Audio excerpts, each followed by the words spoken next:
Salam pemirsa yang dikasihi Tuhan, selamat sore. Salam jumpa lagi dengan kami dalam acara Mimbar Agama Kristen melalui Televisi Republik Indonesia Stasiun Jambi. Dan semoga damai sejahtera dari Tuhan Allah senantiasa menyertai hidup kita. Pemirsa yang dikasihi Tuhan, kita boleh bersyukur kesempatan yang indah ini. Kita boleh bertemu kembali. Dan puji Tuhan, bersama kita telah ada Bapak narasumber kita. Beliau adalah Bapak Pendeta Broli Dawolo. Selamat sore Pak. Tuhan sore. Berkati pelayanan Bapak di tengah-tengah kesibukan Bapak, tapi Bapak memberikan waktu ya untuk kita boleh bersama-sama pada sore hari ini membagikan berkat bagi pemirsa dimanapun berada ya Pak ya. Semoga pertemuan kita pada saat ini boleh menjadi berkat kekuatan dalam kehidupan kita. Pemirsa yang dikasihi Tuhan, kita boleh ada sampai pada saat ini semua karena kebaikan Tuhan, penyertaan Tuhan di dalam kehidupan kita. Ini hal yang boleh kita syukur dan sepanjang masa kehidupan kita. Kita boleh dijaga, dipelihara, dan diberikan kekuatan dan kesehatan. Dan pada sore hari ini kami mau mengajak pemirsa dimanapun Anda berada untuk bersama-sama kita merenungkan firman Tuhan. Agar kita semakin boleh bertumbuh kuat di dalam Tuhan dalam menghadapi masa sulit-sulit pada saat sekarang ini. Dan sebagai tema renungan kita pada saat ini, berdoa di segala musim kehidupan. Berdoa di segala musim kehidupan. Pemirsa, sebagai nats firman Tuhan, kita baca dalam kitab Yakobus pasal yang kelima. Yakobus pasal yang kelima, ayat yang ke-13 sampai yang ke-16. Saya akan bacakan untuk kita semua. Yakobus pasal 5 ayat 13 sampai ayat yang ke-16. Demikian firman Tuhan. Kalau ada seorang di antara kamu yang menderita, baiklah ia berdoa. Kalau ada seorang yang bergembira, baiklah ia menyanyi. Ayat yang ke-14. Kalau ada seorang di antara kamu yang sakit, baiklah ia memanggil para penatua jemaat, supaya mereka mendoakan dia, serta mengolesnya dengan minyak dalam nama Tuhan. Ayat yang ke-15. Dan doa yang lahir dari iman akan menyelamatkan orang sakit itu, dan Tuhan akan membangunkan dia. Dan jika ia telah berbuat dosa, maka dosanya itu akan diampuni. Ayat yang ke-16. Karena itu hendaklah kamu saling mengaku dosamu. Hendaklah kamu saling mengaku dosamu. Karena itu dikatakan hendaklah kamu saling mengaku dosamu. Dan saling mendoakan. Supaya kamu sembuh. Doa yang benar. Bila dengan yakin didoakan, sangat besar kuasanya. Doa yang benar bila dengan yakin didoakan, sangat besar kuasanya. Demikian firman Tuhan buat kita. Berbahagialah kita yang membaca, merenungkan, mendengarkan, dan melakukan firman Tuhan ini di dalam kehidupan kita siang dan malam. Pemirsa yang dikasihi Tuhan, ada pertanyaan mungkin dalam kehidupan kita. Karena apakah aku bisa hidup sampai pada saat ini? Apa karena kekuatan kita pribadi? Atau karena hubungan kita pribadi dengan Tuhan? Atau karena kehebatan kita, kekuatan kita dari pribadi kita yang muncul? Firman Tuhan pada saat ini mengajak kita. Bagaimana kita untuk sikap berdoa di segala musim kehidupan. Apapun yang kita hadapi. Kita selalu berkomunikasi dengan Tuhan. Bapak narasumber, seperti tema kita pada saat ini, berdoa di segala musim kehidupan. Mungkin apa sih arti musim kehidupan sebagai tema kita atau nats kita pada sore hari ini? Ya. Salam Bapak Ibu yang dikasihi Tuhan, para pemirsa TPRI Jambi dimanapun berada saat ini. Kita percaya bahwa anugerah dan pertolongan Tuhan yang terus menjadi kekuatan, yang memberikan kita semangat sampai hari ini. Bapak Ibu yang dikasihi Tuhan, tema kita adalah berdoa di segala musim kehidupan. Apa maksudnya berdoa dalam segala musim kehidupan? Kita tahu bahwa dalam perjalanan kehidupan kita, kadang kita merasakan musim yang berbeda. Ada musim panas, ada musim hujan, ada musim semi, dan ada masa musim keguguran. dalam konsep kehidupan kita juga kita rasakan hal yang sama. Kadang kita merasakan sukacita, kadang kita berhadapan dengan duka cita. Kadang kita merasakan keuntungan, mendapatkan keuntungan, dan kadang kita juga mengalami kerugian. Nah, Bapak Ibu yang dikasihi Tuhan, dalam firman Tuhan sore hari ini, Yakobus mengingatkan jemaat yang tinggal di perantauan. Kita tahu bagaimana orang-orang yang sedang berada di perantauan, mereka berjuang untuk mencari hidup. Tapi di lain pihak, dalam perjuangan, dalam kerja keras, mereka juga berhadapan dengan berbagai pencobaan. Tidak selamanya mereka mendapatkan keuntungan. Tidak selamanya mereka berhasil. Tidak selamanya mereka sukses. Lain kali juga mereka diperhadapkan dengan berbagai keadaan yang berbeda. Nah, Bapak Ibu yang dikasihi Tuhan, maka firman Tuhan sore hari ini, Yakobus mengingatkan kepada jemaat yang tinggal di perantauan bahwa mereka harus memiliki pegangan hidup. Mereka harus memiliki kekuatan dalam melanjutkan kehidupan mereka sehari-hari. Di mana firman Tuhan mengingatkan mereka bahwa sesungguhnya ketika mereka berada dalam kebahagiaan, hendak mereka bernyanyi. Tapi sebaliknya ketika mereka sedang mengalami penderitaan, maka mereka hendaknya berdoa. Nah, apa yang kita lihat di sini bahwa ada sebuah nasihat yang luar biasa disampaikan oleh Yakobus, bahwa mereka tidak boleh kendor di dalam Tuhan. Mereka memiliki pengharapan di tengah-tengah perjuangan. Mereka memiliki pegangan hidup di tengah-tengah perjuangan, yaitu Tuhan yang menjadi sumber kekuatan. Dalam tema nasihat Rasul Yakobus kepada jemaat di perantauan, dia mengangkat bahwa doa itu adalah sebuah kekuatan. Doa itu adalah berkuasa bagi mereka yang hidup di dalam Tuhan. Maka dikatakan doa orang benar sangat besar kuasanya. Nah, firman Tuhan mengingatkan kita semua bahwa dalam hidup kita sebagai orang percaya, sejauh mana kita berdoa kepada Tuhan. Kalau kita lihat dalam konsep perjanjian lama, umat Tuhan memperoleh kekuatan, mengalami mujizat Tuhan, itu selalu diawali dengan doa. Nah, dalam perjanjian lama diartikan doa itu adalah bersekutu kepada Tuhan. Doa diartikan juga adalah sebagai permohonan serta tangisan di hadapan Tuhan. Nah, apa yang kita lihat Bapak Ibu yang dikasihi Tuhan, umat Tuhan selalu mengandalkan doa dalam berbagai pekerjaan, dalam berbagai pergumulan hidup. Maka kita lihat bahwa doa orang benar sangat besar kuasanya. Artinya apa Bapak Ibu yang dikasihi Tuhan? Yakobus mengingatkan jemaat yang ada di perantauan. Boleh saja mereka bekerja keras, boleh saja mereka berusaha, tapi mereka jangan melupakan doa. Ada istilahnya ora et labora, berdoa dan bekerja. Artinya apa di sana? Kita harus menempatkan Tuhan itu sebagai sesuatu di atas segala-galanya. Tuhan itu adalah sumber dari segala sesuatu. Nah, Bapak Ibu yang dikasihi Tuhan, dalam perjanjian baru, Yesus mengajarkan kita juga tentang doa yang berkenan di hadapannya. Yang kita tahu yaitu Tuhan, doa Bapa kami. Nah, apa itu doa Bapa kami?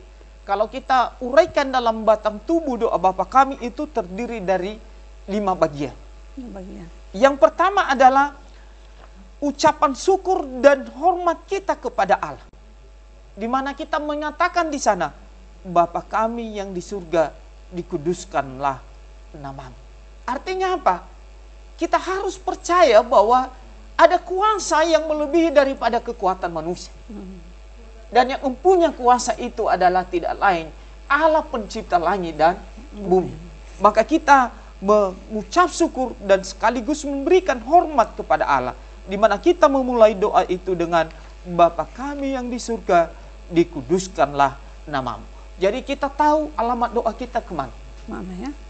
Kita tahu bahwa ketika kita berdoa tidak akan sia-sia, karena kita sampaikan kepada Sang Penguasa langit dan bumi, pencipta langit dan bumi, yaitu Bapa yang ada di surga. Yang kedua adalah tentang batang tubuh. Yang kedua adalah permohonan akan keperluan jasmani.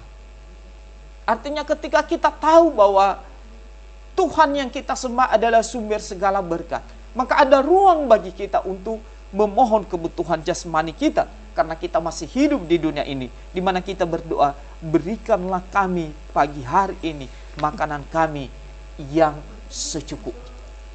Jadi kita tidak boleh enggan untuk meminta kebutuhan jasmani kita, karena juga Tuhan tahu bahwa itu adalah bagian daripada kebutuhan kita. Ya. Tapi kita harus garis bawahi, berikanlah kami makanan pada hari ini, ya, yang secukupnya.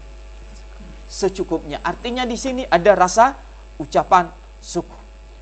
Batang tubuh yang ketiga adalah permohonan akan keperluan rohani kita, dan sekaligus mengajari kita untuk mengampuni sesama kita. Di mana dikatakan di sana, ampunilah kami akan kesalahan kami seperti juga kami mengampuni orang yang bersalah dengan kami. Artinya di sana kita tahu bahwa kita juga merindukan kebutuhan rohani kita, bukan hanya kebutuhan jasmani kita. Kita butuh pengampunan, dan sekaligus kita harus juga mampu mengampuni orang yang bersalah dengan kita. Dan batang tubuh yang keempat tentang doa Bapa kami itu adalah pengharapan akan kemuliaan Allah. Karena Engkau yang mempunyai kerajaan dan kuasa, kemuliaan sampai selama-lamanya. Artinya apa? Kita tahu bahwa yang mempunyai kerajaan itu tidak lain adalah Allah itu sendiri. Dan kita merindukan yang namanya keselamatan. Sumber keselamatan itu adalah datangnya dari Tuhan. Dan yang terakhir adalah amin. Artinya doa yang kita sampaikan kepada Tuhan tidak akan sia-sia, tetapi akan tergenapi, akan terjawab tepat pada waktunya. Nah, Bapak Ibu yang dikasihi Tuhan dimanapun berada, ketika Yakobus berkata kepada jemaat yang ada di perantauan, supaya mereka hidup di dalam doa. Karena apa? Karena mereka berhadapan dengan berbagai musim kehidupan. Mereka berhadapan dengan berbagai pencobaan. Walaupun juga mereka mendapatkan berkat-berkat, tapi tidak bisa dipungkiri bahwa juga musim kehidupan akan silih berganti. Maka kekuatan mereka adalah hendaknya mereka hidup di dalam doa. Demikian. Oh, iya. Baik, sangat seru tadi. Poin yang kedua tadi yang dari doa Bapak kami ini mungkin yang perlu kita simak ini. Permohonan akan keperluan jasmani kita, kehidupan kita, kebutuhan jasmani kehidupan kita ya Pak ya. Tadi di sana ditekankan berikanlah kami makanan kami yang secukupnya. Tapi kan kenyataannya kita melihat sekarang banyak kita sebagai anak-anak Tuhan, ciptaan Tuhan, merasa belum puas, diberikan Tuhan, merasa belum puas, dan merasa belum puas, dan merasa belum, masih kurang, dan masih kurang. Nah, bagaimana dengan yang ini? Kalau kita kaitkan, gambarkan dengan permohonan doa Bapak kami dengan poin yang kedua tadi, Pak. Baik. Bapak Ibu yang dikasihi Tuhan, salah satu yang diajarkan Tuhan Yesus, hendaknya kalau kita berdoa meminta yang secukupnya. Yang secukupnya. Iya. Apa artinya di sana? Tuhan menghendaki bahwa supaya kita mampu bersyukur dengan apa yang Tuhan berikan. Intinya kita bersyukur ya Pak ya. Bersyukur dengan apa yang sudah kita nikmati, yang Tuhan berikan. Yang Tuhan berikan dalam kehidupan kita, gitu kita Pak ya. tahu bahwa pertolongan Tuhan tidak pernah terlambat. Ya. Kita tahu bahwa Tuhan adalah Allah yang mampu memberikan yang terbaik dalam kehidupan kita. Ya. Maka Yakobus ini mengingatkan kepada jemaat yang ada di perantauan. Bahwa Tuhan tidak pernah meninggalkan mereka. Iya. Tuhan selalu menyertai mereka walaupun di tengah-tengah kehidupan yang serba susah. Tapi di lain pihak Tuhan mengajarkan mereka juga untuk meminta segala sesuatu sesuai dengan kebutuhan yang secukupnya. Karena Tuhan sudah membagikan itu semua buat umatnya, Pak ya. Iya. Oke, jadi sebagai anak Tuhan tetap bersyukur akan berkat yang Tuhan berikan dalam kehidupan kita. Amin. Tetap kita syukur ya Pak ya. Ya. Karena apa? Karena poin yang kedua dalam doa Pak kami dikatakan, mintalah secukupnya. Karena percaya Tuhan akan sudah menyediakan itu sesuai dengan kebutuhan kita masing-masing ya Pak ya. Amin. Baik. Pemirsa yang dikasih Tuhan, nanti kita akan lanjut kembali setelah yang berikut ini.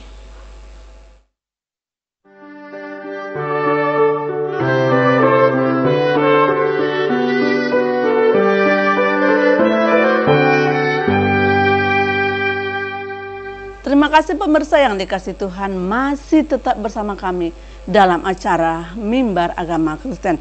Dan seperti tema tadi, berdoa di segala musim kehidupan. Dan firman Tuhan, nats firman Tuhan kita ambil tadi dari Yakobus pasalnya yang kelima, ayat 13 sampai 16. Nah Bapak narasumber, tadi kita sudah memaparkan sebagian berkat-berkat Tuhan melalui renungan kita pada sore hari ini, khususnya tadi mengenai doa. Nah, boleh mungkin kita simak melalui firman Tuhan yang sudah kita baca tadi di dalam ayat yang ke-13 nih Pak. Kalau ada seorang di antara kamu yang menderita, baiklah ia berdoa.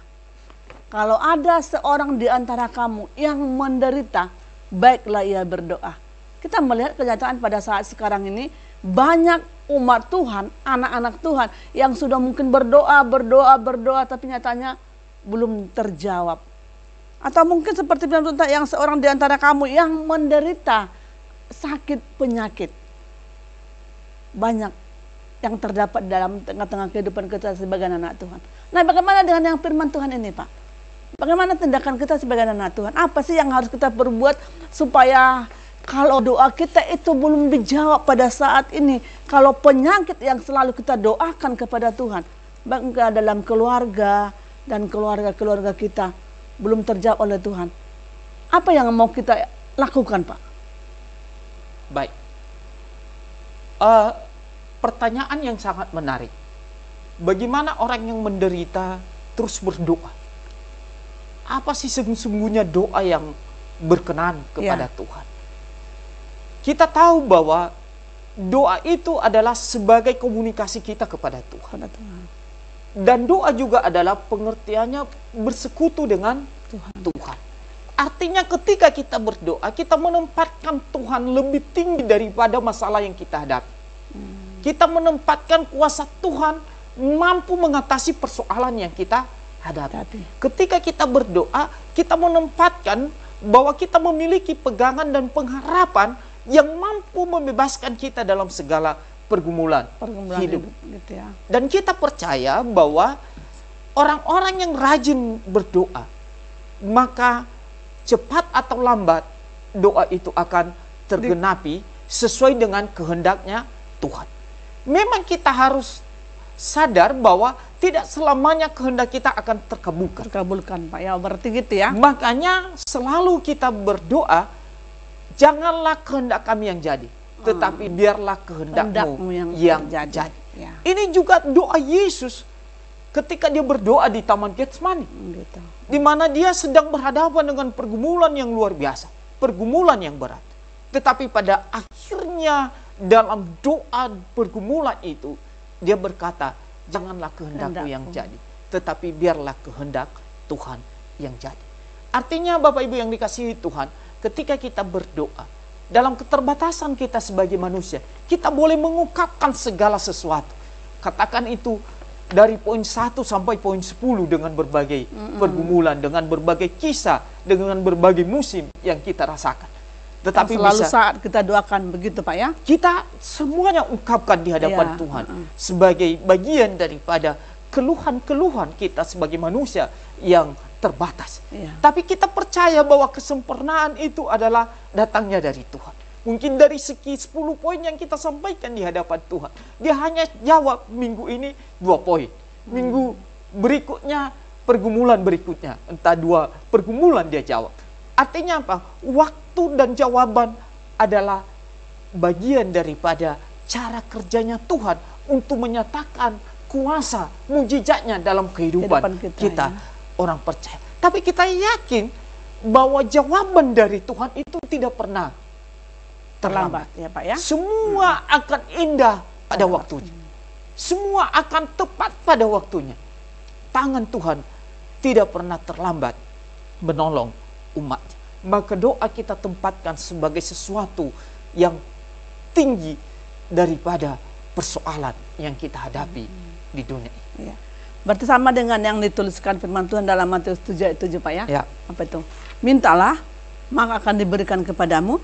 Carilah, maka kamu akan mendapat. Ketoklah, maka pintu akan dibukakan. Jadi intinya tadi yang Bapak bilang, tidak semuanya pergumulan doa yang kita inginkan, yang kita mau nih, aku yang mau nih, tidak selamanya ini dijawab oleh Tuhan ya Pak ya. Tadi ada 10 butir contohnya. Jadi mungkin minggu ini 1 butir, bahkan mungkin minggu ini belum ada diberikan Tuhan. Belum ada sama sekali. Ini alasannya mungkin untuk menuntut kita untuk lebih taat lagi berdoa, untuk lebih rajin dan untuk lebih lagi berdoa dan berdoa dan berdoa kepada Tuhan. Begitu Pak ya. Berarti menuntut umatnya untuk supaya tetap taat berkomunikasi dengan Tuhan ya.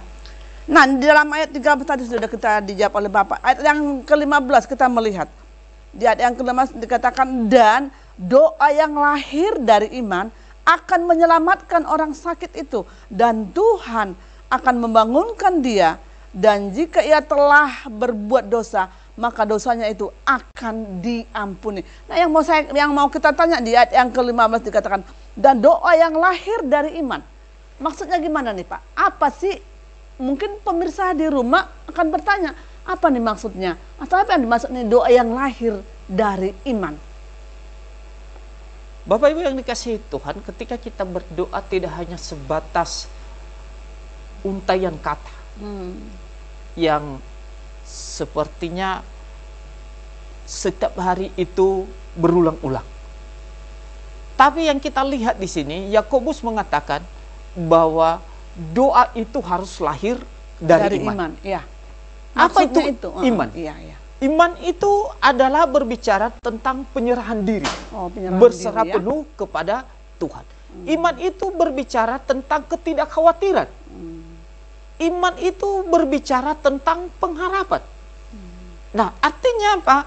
Ketika kita berdoa kepada Tuhan, ada sebuah jiwa yang terrekam di sana, di mana kita betul-betul hanya berserah kepada Tuhan. Kita tidak boleh menduakan Tuhan dalam permohonan itu. Seringkali manusia di lain pihak di pagi hari dia berdoa, tapi dalam perjalanannya, dalam aktivitasnya sehari-hari dia masih menduakan Tuhan. Padahal di pagi hari sungguh luar biasa dia berserah penuh kepada Tuhan. Maka kemudian Yakobus katakan, doa yang berkenan kepada Tuhan adalah yang lahir dari iman. Oke, baik. Doa yang berkenan kepada Tuhan adalah doa yang lahir dari iman, yang sungguh-sungguh didoakan, ya Pak ya. Amin. Yakin dan percaya. Kapanpun dijawab oleh Tuhan, percaya bahwa Tuhan mempunyai rencana yang indah dalam kehidupan manusia. Amin. Nah, sebagai kesimpulan kita pada sore hari ini, yang mau kita bagikan kepada pemirsa, sebagai kesimpulannya. Nah, apa yang menjadi tolak ukur bagi kita bahwa sesungguhnya Tuhan itu menjadi sumber kekuatan bagi Sumber kita. kekuatan.